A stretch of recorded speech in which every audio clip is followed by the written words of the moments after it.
Iran America युद्ध से जुड़ी इस वक्त की सबसे अहम खबर आपको बता दें। ईरान और अमेरिका के युद्ध में नया डेडलॉक आ गया है।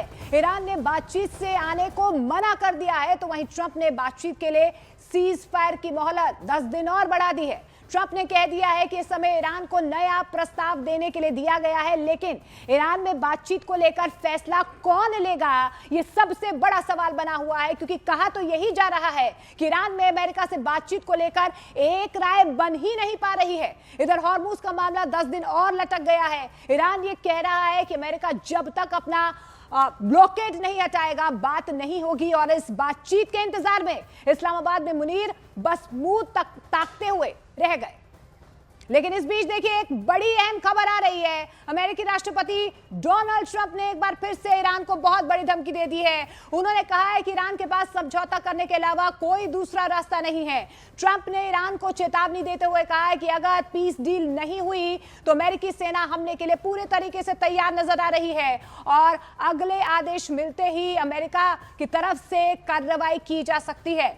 ट्रंप ने यह भी बताया है कि सीज फायर के दौरान अमेरिका ने अपनी सैन्य ताकत बढ़ा दी है। उन्होंने कहा कि हमारे पास बहुत ज्यादा गोला बारूद है, हमने इस समय का इस्तेमाल तैयारी में किया है। यह डोनाल्ड ट्रंप की तरफ से एक बार फिर से ईरान को धमकाया गया है।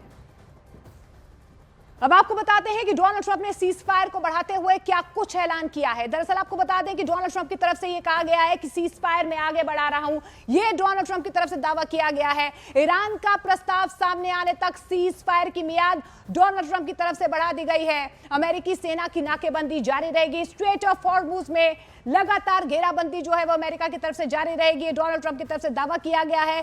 पाकिस्तान की अपील पर सीज फायर बढ़ाया है। 10 दिनों के लिए सीज फायर जो है उसे बढ़ा दिया गया है। ईरान सरकार कमजोर और बटी हुई है, यह भी दावा एक बार फिर से डोनाल्ड ट्रंप की तरफ से किया गया है। लेकिन इस बीच देखिए डेडलॉक एक बार फिर से आ गए, खासतौर पर स्ट्रेट ऑफ हॉर्मुज को लेकर दोनों के बीच तनाव और ज्यादा बढ़ता हुआ नजर आ रहा है। लेकिन सीज फायर की मियाद को 10 दिनों के लिए बढ़ा दिया गया है।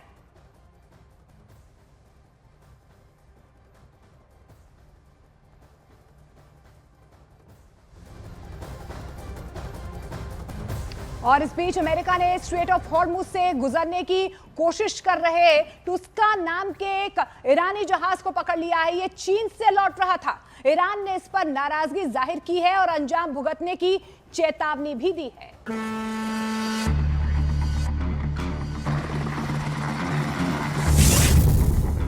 हॉर्मुज स्ट्रेट में ईरान के जहाज पर अमेरिकी हमले ने ईरान के गुस्से की आग में घी डाल दिया।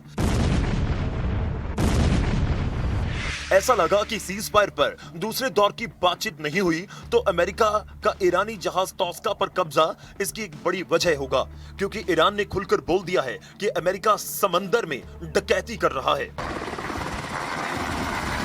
ईरान के विदेश मंत्रालय ने आधिकारिक बयान जारी किया। लिखा कि अमेरिका ने ओमान की खाड़ी में ईरानी कमर्शियल जहाज तोस्का पर गैरकानूनी हमला किया। तेहरान ने इस कार्रवाई को आर्म्ड पायरेसी यानी समुद्री डकैती बताते हुए जहाज और क्रू की रिहाई की मांग की। साथ ही उसने ये भी कह दिया कि अमेरिका की इस हरकत ने तनाव को बढ़ाया है। यानी एक तरफ समुद्र में टकराव और दूसरी तरफ बातचीत की कोशिश। अमेरिका और ईरान दोनों ने एक साथ दो नावों पर सवारी की और इस चक्कर में कोई नाव पार उतरती नजर नहीं आई। हालांकि ईरान के जहाज को कब्जे में लेने पर अमेरिका ने अलग ही तर्क दिया।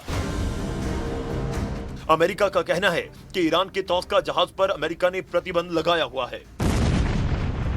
अमेरिकी सेना के मुताबिक जहाज कथित तौर पर डुअल यूज सामान ले जा रहा था, यानी ऐसा सामान जो इंडस्ट्रियल के साथ साथ मिलिट्री इस्तेमाल में भी आ सकता है। यानी ईरान गुस्से में है, लेकिन अमेरिका को इससे कोई फर्क ही नहीं पड़ रहा। वो अपना अलग तर्क दे रहा है। यह साबित करने में जुटा है कि हॉर्मुज स्ट्रेट में उसने जो किया वो सही किया।